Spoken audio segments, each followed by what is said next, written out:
I can't think of a more perfect gospel reading for my first Sunday back after vacation. Want to know why? Well, the question's kind of rhetorical because I'm going to tell you anyway. The salt reference, it reminds me of salt-rimmed margarita glasses. Salt. Not only on my margaritas, but the saltiness of the ocean. Salt. Salt is used in countless ways, in countless sayings and proverbs and metaphors, and I'm sure that we have some that immediately come to our minds. He's the salt of the earth, take it with a grain of salt. Perhaps one of my favorite proverbs is a Dutch proverb.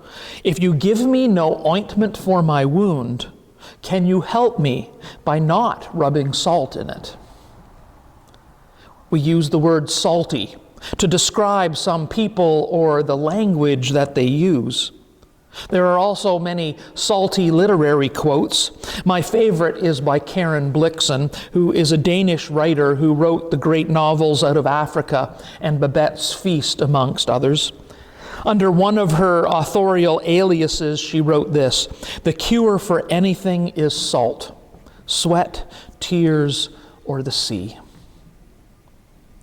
Yet, the human body, it requires a small amount of sodium to conduct nerve impulses, to contract and relax muscles, to maintain the proper balance of water and minerals.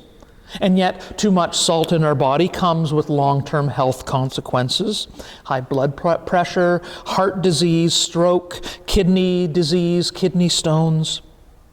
And salt has many other uses as well, some of which might surprise you. We all know that salt enhances the flavor of food, but it is also important for the preservation of food, from canning and preserving to drying meats like fish. We use it to de-ice our roads and their sidewalks and our steps, make them less slippery. Many of our household cleaners use sodium hydroxide as their base, sodium or salt combined with hydroxide. Salt can soothe the sting of a bee. It can smother a grease fire. If you gargle salt in warm water, it can help soothe a sore throat. It can help with gum bleeding or mouth sores. Salt mixed with vinegar will kill weeds. Salt will even help remove coffee or tea stains from cups or odors from your shoes. Salt. I have to say, I still like it on the rim of a margarita glass. Now, salt is pretty mundane for us, however, because despite how much we use it, salt is quite common and it's relatively inexpensive. But not so in the time of Jesus, and not so throughout much of human history. In fact, you can write a whole history of the world just by tracing what has happened with salt. One such book is called Salt, A World History by Mark Kulansky. In the past, wars have been won or lost on the basis of who controls the stores of salt. Governments have found salt to be a lucrative means of raising tax money by controlling it and taxing it. At different points in history, salt has actually been the currency of commerce, not money, not gold, salt. The word salary, it has its Latin roots in the sense that workers were paid in order that they could buy salt, hence salary. And having it or not having it could be the difference between life and death. And so the metaphor that Jesus offers us today means more to us now when we know all of this, right? Despite today's world with salt being so present and so useful, but also plentiful and cheap. That's never been a question for us, but this helps us understand why Jesus used this metaphor so long ago. Salt was valuable. You are the salt of the earth. It matters when Jesus says this to the people that were listening to him. In other words, you are of great value. Just think of all the varied ways that the gift that you are to other people and to the world.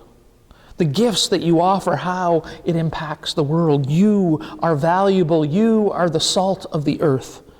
And before we go any further, I need to remind you again that the you here isn't just singular like I talked about in the children's story. It's the plural you.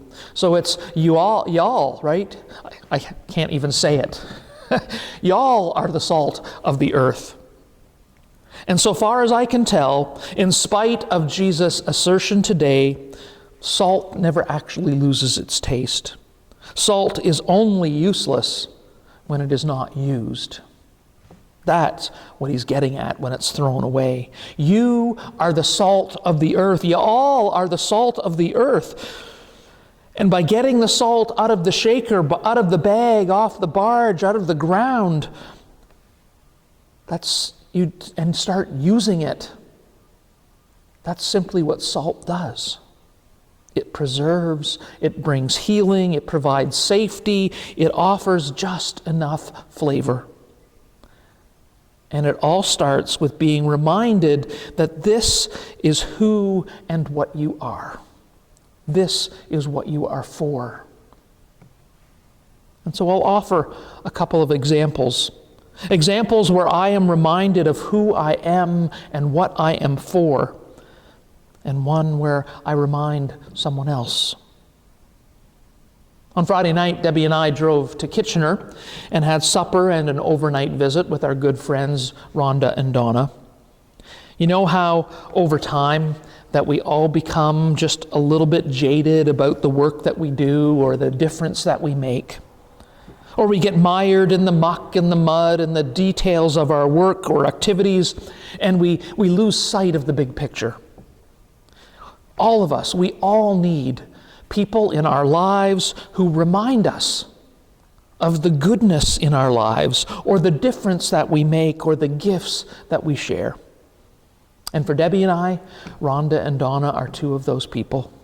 We can always count on them to compliment us, to praise us, to remind us, sometimes even to call us out about what we do, how we do it, even when we are tired and worn out. They are the salt that flavors our lives. Just a little bit, sprinkled on, makes all the difference. And in my therapy, when I'm working with my clients, I always go out of the way to normalize their thoughts and feelings. Because so often people who are struggling with mental illness, they blame everything negative on their illness, on their diagnosis. And then they struggle discerning what is actually just a bad day, because we all have bad days, or whether it is their mental illness. And so I help point out those things. I help normalize that that's just a bad day. I have bad days too. And the second thing that I strive to do in my therapy is to point out their progress. Because it is my clients that do all the hard work, hour by hour, day by day, week by week. They do all the hard work. And yet in the middle of that hard work, in the middle of that work, they struggle trying to see the progress that they are making. Right? They can't see the forest for the trees.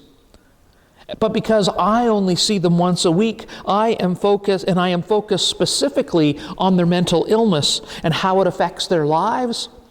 I'm able to see past the trees. I'm able to get a sense of the forest.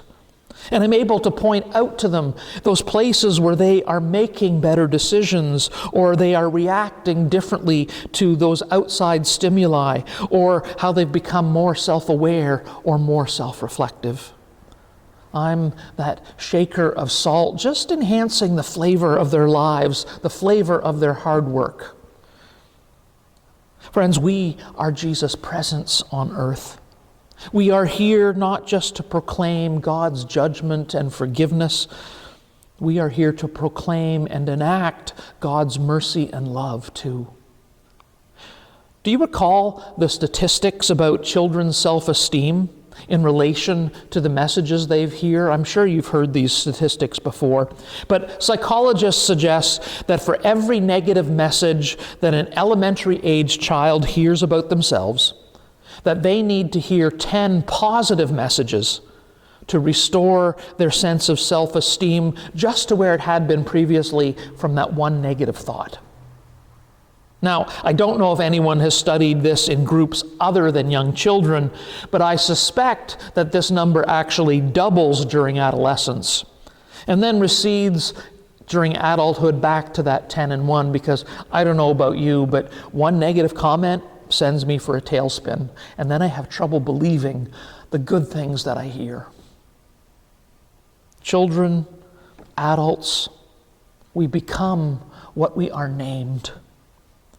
Call a child bad long enough, and they will believe you and act bad. Call a child or a teen or an adult, for that matter, worthless or unlovable or shameful, and eventually he or she or all of us, y'all, we will live into the name that has been assigned to us. In the same way, call us good or useful or dependable or helpful or worthwhile, and we will grow into that identity and behavior as well. Friends, you are salt. You are a person of principle and integrity. You are courageous. You are strong. You are gifted.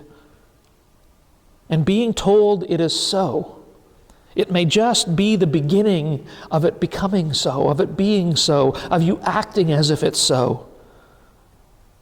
You are the salt of the earth. You are the light of the world. Jesus says these words to us today. You are of great value.